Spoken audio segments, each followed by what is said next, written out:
नमस्ते, अभिवादन आपका न्यूसेंट इन्वेस्टर के इस नए वीडियो में बात करेंगे कल की बाज़ार की। बहुत सारी बातें हैं डिस्कस करने को, लेकिन जो डिस्कशन सबसे पहले बनता है वो है डिविडेंड का डिस्कशन। जी हाँ, हिंदुस्तान जिंक आपके लिए लाया है 26 रुपये का शानदार डिविडेंड। इसको लेने के लिए आपको कुछ नहीं करना है, बस इसके शेयर को ख़रीदना है, 29 तारीख का इंतज़ार करना है और जैसे ही 29 तारीख आती है आपको एक्स डिविडेंड हुआ शेयर आपके खाते में दिखाई देगा और जो पैसा है 26 रुपये कुछ दिन बाद आपके खातों में आ जाएगा। ठीक है, आपके खाते में आ जाएगा, खातों में नहीं। ठीक है, अब मैंने इतनी अच्छी बात क्यों बोली? क्योंकि भैया चारों तरफ हो हल्ला है, क्वेरीज आई हैं, इसलिए मैं समझ रहा हूँ हो हल्ला है। अब मैं आपको कुछ बात समझाता हूँ। देखो, मैं इस 26 रुपये के डिविडेंड की जो अच्छाई है उसको नकार नहीं रहा हूँ। मैं सिर्फ आपको ये बता रहा हूँ कि आप पूरी स्टोरी नहीं समझोगे और कोई भी स्टॉक सिर्फ डिविडेंड के लिए ख़रीद लोगे तो भैया बाद के लिए आप खुद को ट्रैप में फंसा हुआ या ट्रैप्ड महसूस कर सकते हो। ठीक है, अब ये कैसे होता है मैं आपको समझाता हूँ। पहले ये समझा देता हूँ 26 रुपये अच्छा क्यों है। ठीक है, ज़रा सा हिंदुस्तान जिंक का चार्ट खोलेंगे। ठीक है, अभी ऊपर से गिरा है क्योंकि बाज़ार भी गिरी है। ठीक है, अब क्या है, 318 रुपये पे ये शेयर खड़ा है। 318 रुपये पे 26 रुपये अगर हम कैलकुलेट करते हैं तो ये अप्रॉक्सीमेटली 8%, 8 से ज़्यादा ही होगा। आप कैलकुलेट करो ज़रा, बताना 8 के आसपास तो होगा ही। ठीक है, 8 3 जा 24 जी, 8 के ऊपर है। और अब आप सोचिए 8% एफडी रेट कहीं पर भी आपको नहीं मिल रहा है। अगर आप सेफ बैंक्स में जाओगे तो, सेफ इन द सेंस आप समझ रहे होगे, बड़े बैंक्स की मैं बात कर रहा हूँ। अब 8% ये आपको चुटकी बजा करके डिविडेंड दे रहा है। ठीक है, जो लोग टैक्सेस वगैरह को अच्छे से समझते हैं वो ये भी समझते हैं कि जब डिविडेंड आता है टैक्स वगैरह देना होता है, वो अपने हिसाब से मैनेज करेंगे। दूसरे एंगल से समझते हैं। अब ये चीज़ पॉजिटिव दिख रही है कि 8% हमको चुटकी बजा करके मिल गया, शेयर भी हमारे पास है, जब मन बेच ले। जी हाँ, बिल्कुल बेच लोगे। लेकिन आपने एक्स डिविडेंड का भी नाम सुना है? स्टॉक जो है वो एक्स डिविडेंड होगा, यानी कि इस शेयर से 26 रुपये माइनस भी हो जाएंगे। अब मार्केट में डिमांड एंड सप्लाई को देखते हुए कई सारी चीज़ें होती हैं और वहाँ से क्या होगा कि हो सकता है कि ये थोड़ा बहुत रिकवर भी कर जाए, हो सकता है उससे भी नीचे चला जाए। तो क्या आप उसके लिए तैयार हो?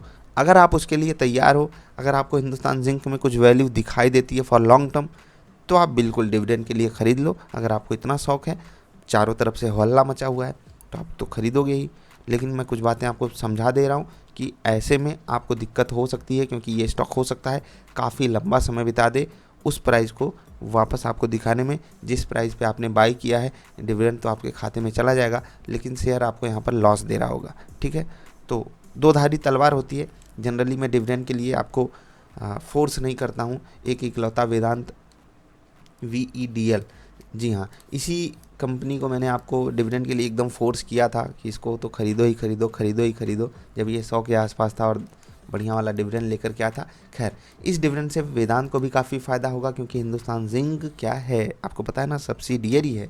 तो यहाँ से काफ़ी पैसा जाएगा वेदांत के पास और ये मजबूरी वाला डिविडेंड एक एंगल से आप समझ सकते हो, क्योंकि बहुत बड़ा पैसा, इवन समझ लीजिए कि ये कैश लेस हो जाएंगे इस डिविडेंड के बाद।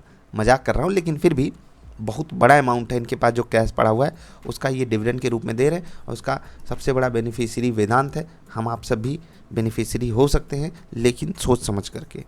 कंपनी पे भरोसा हो तो ही लीजिएगा। सिर्फ डिविडेंड खा करके आप बाहर नहीं निकल पाओगे, इंतज़ार करना पड़ेगा, समय देना पड़ेगा। ठीक है, दो धारी तलवार होती है, समझ गए ना? तो थोड़ा ध्यान देना। बाकी अब बात करते हैं बाज़ार की, क्लोजिंग की, लेवल्स की। 17,142 कैंडल रेड है लेकिन क्लोजिंग पॉजिटिव है। ठीक है, अच्छी बात है। एसजीएक्स निफ्टी से भी ठीक ही ठाक संकेत हैं, बात करेंगे उस पर। पहले बात कर लेते हैं लेवल्स की। देखो, आज लेवल्स कुछ खास मदद करने के लिए नहीं खड़े थे। दिखने में लग सकता है कि हाँ ये लेवल मदद कर रहा था, यहाँ पर समझ में आ रहा है, लेकिन ये आपको ट्रेड नहीं दिला पाया सही से। कैसे? जैसे आप यहाँ पर सेल साइड का ट्रेड लेने जाओगे, यहाँ पर जस्ट बगल में टारगेट लगाना पड़ेगा, और वो भी लुचुर पुचुर जैसा माहौल था और बाज़ार काफ़ी ज़्यादा समय एक जोन के अंदर बिता रही थी।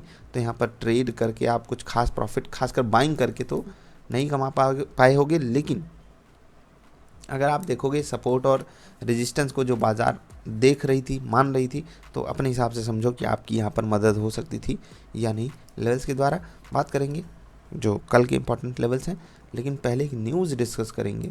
एक्चुअली ये न्यूज़ नहीं है, डेटा है कि जो फॉरेन पोर्टफोलियो इन्वेस्टर्स हैं उनकी जो नेट शॉर्ट पोजीशंस हैं वो कोविड का जो सेल ऑफ आया था, यानी कि 2020 था उस समय जब कोविड आ गया था और अचानक से बाज़ारें गिरी थी, वहाँ पर जो एफपीआईज थे उन्होंने शॉर्ट पोजीशन जो बनाई थी उसी के आसपास या यूँ कह लीजिए सरपास कर गया, तो उससे ज़्यादा शॉर्ट पोजीशन अभी अभी अभी बनी हुई है एफपीआईज की। ठीक है, तो भैया क्या हो रहा है, ऐसा एक्सपर्ट्स का मानना है। जी हाँ, डेटा भी ये कह रहा है, तो एक्सपर्ट्स मान रहे हैं इसका मतलब डेटा भी ये बात कह रहा है। तो इस बात से आपको क्या करना है, तो इस बात से आपको एक कहावत है अंग्रेजी में, डेड कैट बाउंस। ठीक है, जिनको ना पता वो सर्च कर लेंगे। मैं तो इस डेटा से यही डिकोड कर पा रहा हूँ कि ऐसा कुछ हो सकता है, बाकी कहने वाले आपको बहुत कुछ मिल जाएंगे। मैं यहाँ पर 2-3 बातें ऐड करूँगा। पहला, कौन शॉर्ट पोजीशन ले रहा है, कौन पॉजिटिव पोजीशन ले रहा है, इसका जो आंकलन आपको करना चाहिए वो उनके माइंडसेट को समझ करके करना चाहिए। अब उनका माइंडसेट क्या है वो क्या हम सब समझ पाएंगे? नहीं। तो हम सब उससे इतना इन्फ्लुएंस क्यों हो जाएंगे? एफपीआईज इतना कर गए, भैया डीआईआईज खरीद भी तो रहे हैं, तो थोड़ा हमको देखना होगा। ये एक एंगल हो गया। दूसरा ये हो गया कि हम क्या एक्सपेक्ट कर रहे हैं मार्केट से। इन्वेस्टर हैं तो ऐसा तो है नहीं भैया 5 दिन के इन्वेस्टर हैं हम, या 15 दिन के इन्वेस्टर हैं, या 15 महीने के इन्वेस्टर हैं। 15 महीने वाले को इन्वेस्टर मत कहिए, वो स्विंग ट्रेडर है, बस इतना कह लीजिए कि वो स्विंग पकड़ना चाहता है। इन्वेस्टर कौन होता है? जो कंपनी में रहता है, जो कंपनी को समय देता है।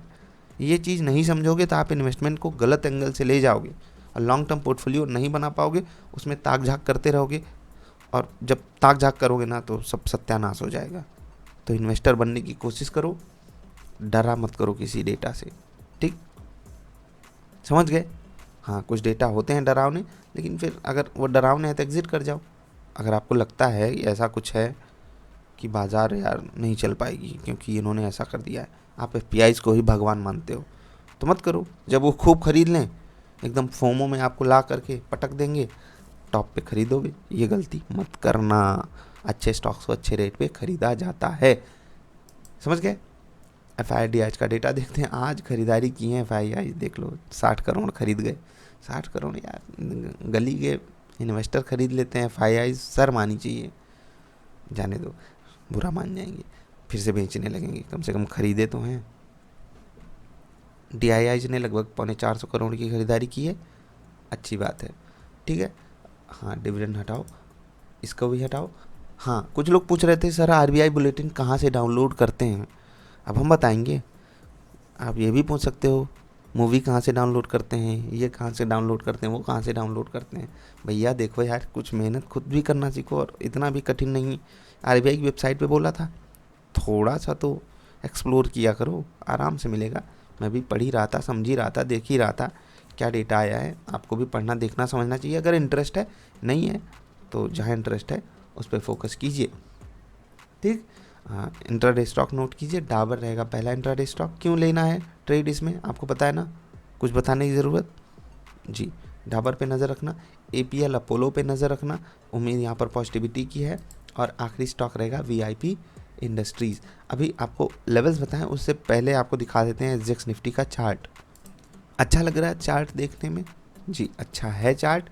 17,215 अप्रॉक्सीमेटली 20 पॉइंट ऊपर एसजीएक्स निफ्टी ट्रेड कर रही है। उम्मीद यहाँ से बेटर रखिएगा। 17,250, वाह वाह, 5 पॉइंट एक साथ बढ़ रहा है, बढ़िया है। उम्मीद यहाँ से बढ़िया ही है।